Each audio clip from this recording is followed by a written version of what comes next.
প্রিয় ভিউয়ার্স আসসালামু আলাইকুম। হাবিব কনস্ট্রাকশন ইউটিউব চ্যানেলের পক্ষ থেকে আপনাদেরকে জানাই অভিনন্দন এবং শুভেচ্ছা। আশা করি সকলে ভালো আছেন। আলহামদুলিল্লাহ আমিও ভালো আছি। দেশ ও প্রবাস থেকে যে সকল ভাইয়েরা আমার ভিডিওগুলো নিয়মিত দেখেন আপনাদেরকে অসংখ্য ধন্যবাদ।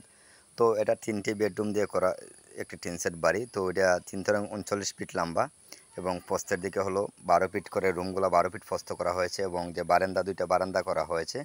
বারান্দাগুলো কিন্তু 9 ফিট করে করা হয়েছে। তো প্রস্থে হলো 30 ফিট, আর লম্বায় হলো 39 ফিট।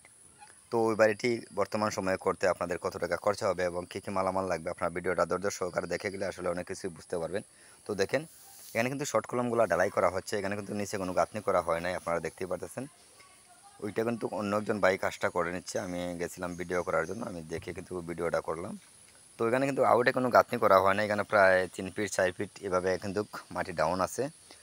তো এটা শর্ট কলমের উপরে কিন্তু ওনারা করে নিচ্ছে। তো এটা কিন্তু ভবিষ্যতে অনেক প্রবলেমে পড়তে হয়, কেন ওই যে ইঁদুর আছে, ইঁদুরে কিন্তু মাটি অনেক সময় বাইরে বার করে আনে। এর জন্য কিন্তু আউটে গাঁথনি করা লাগে। 5 ইঞ্চি গাঁথনি আসলে করাটা যুক্ত ছিল। ওরা কিন্তু এখানে ইট বাছানোর জন্য 5 ইঞ্চি গাঁথনিগুলো করা হয় নাই। তো দেখেন কীভাবে কাজগুলো ওরা করে নিচ্ছে এবং 250 রড এখানে ব্যবহার করা হয়েছে পিলারে এবং লিংটনে। এখানে দেখেন আপনার মাটির উপরে কিন্তু লিংটনগুলো বোর্ড ফিটিং করে কিন্তু ডালাই করা হচ্ছে। এখানে কিন্তু হিসাবে 5 ইঞ্চি গাঁথনি করার দরকার ছিল। ওখানে কিন্তু ওনারা 5 ইঞ্চি গাঁথনিগুলো কিন্তু করেনি। এর জন্য এরা এখানে কিন্তু পরবর্তীতে কিন্তু আসলে পস্তাতে হবে। এর জন্য আপনারা যারা বাড়ি করবেন ভেবেচিন্তে আপনারা আগে কিন্তু আউটে 5 ইঞ্চি গাঁথনি অবশ্যই করাই নেবেন। করাই নিলে কিন্তু আপনাদের কাজ অনেক ভালো হবে এবং মজবুত হবে। তো দেখেন এখানে কিন্তু শর্ট কলমগুলো করে কিন্তু লিংটনগুলোকে ডালাই করে নিচ্ছে। তো বর্তমান সময়ে এভাবে যদি আপনারা একটা ঘর করতে চান তো কত টাকা লাগতে পারে এবং কী কী মালামাল লাগবে।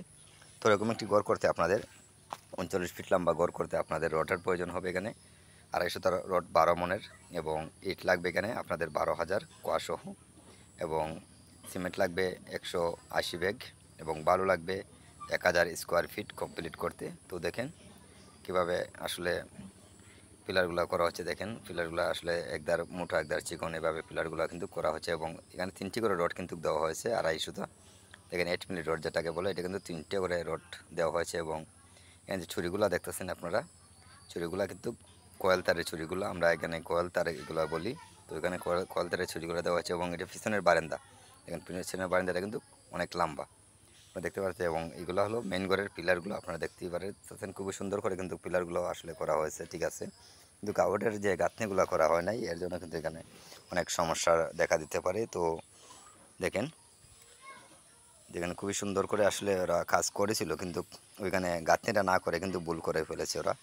তো দেখেন আমি আপনাদের শর্ট কলমগুলো এখানে কিন্তু আসলে গাঁথনি করার দরকার ছিল, এখানে কিন্তু ওনারা গাঁথনি করে নাই। গাঁথনি না করার কারণ থেকে কিন্তু এটা একটা ভুল করা হচ্ছে। তো যদি এই ধরনের একটি বাড়ি আপনারা করতে চান তাহলে 7 থেকে 8 লক্ষ টাকার মতো খরচা হবে। আপনারা এই ধরনের ঠিক 39 ফিট এবং 30 ফিট পাশে একটা বাড়ি করতে আপনাদের এই বর্তমান সময়ে 7 থেকে 8 লক্ষ টাকার মতো খরচা হবে। যদি আমাদের ভিডিওগুলো আপনাদের কাছে একটু ভালো লাগে লাইক কমেন্ট শেয়ার করবেন, পাশাপাশি চ্যানেলটা সাবস্ক্রাইব করে দিবেন। তো দেখেন আমি আপনাদেরকে পুরোটা বিল্ডিংয়ে আবার দেখাচ্ছি। দেখেন শর্ট কলমগুলো আসলে ডালাই করা হয়েছে, আসলে সুন্দরই হয়েছে, মোটামুটি খারাপ না। তো ভালো থাকবেন, সুস্থ থাকবেন।